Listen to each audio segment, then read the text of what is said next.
And back to coronavirus, but this time on a global scale. Two South African cabinet ministers have been hospitalized with coronavirus. 61-year-old Labour Minister Thulasini Nkesi and his Mineral Resources counterpart Gwede Montashe, who is 65, were separately admitted to hospital on Monday. Here is the global coronavirus outlook. South Africa's Minister of Mineral Resources and Energy, Gwede Montashe, has been admitted to hospital days after testing positive for COVID-19. His wife, Nolwande Montashe, will continue to self-quarantine at home. The couple tested positive for COVID-19 on Tuesday last week. South Africa has the highest number of confirmed COVID-19 cases on the continent and the fifth highest in the world.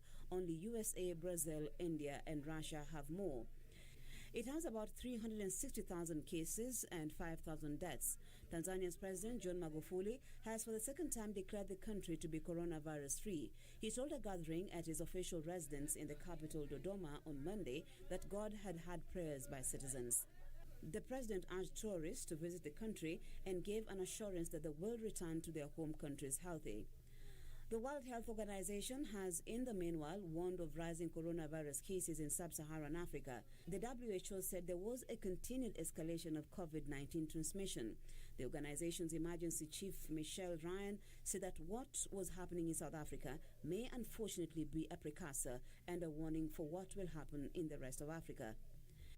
While South Africa is experiencing a very, very severe event, I think it is really a marker of what the continent could face if urgent action is not taken to provide further support. So I think, and we've seen this in other regions, sometimes this disease can take off very quickly, and sometimes in other situations it takes off more slowly and then accelerates, and it's difficult to understand fully why that is the case. But I'm very concerned right now that we're beginning to see an acceleration of disease in Africa.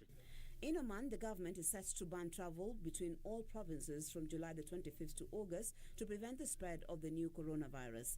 The Gulf state will also implement a daily 7 p.m. to 6 a.m. curfew during the same time, which includes their Muslim holiday of Eid al-Adha. Shops and public spaces will be closed during the curfew hours. Lastly, Russia reported 5,842 new cases of the novel coronavirus, pushing its total infection tally to 783,328, the fourth largest in the world. The country's coronavirus response center said 153 people had died in the past 24 hours, bringing Russia's overall death toll from the virus to 12,580.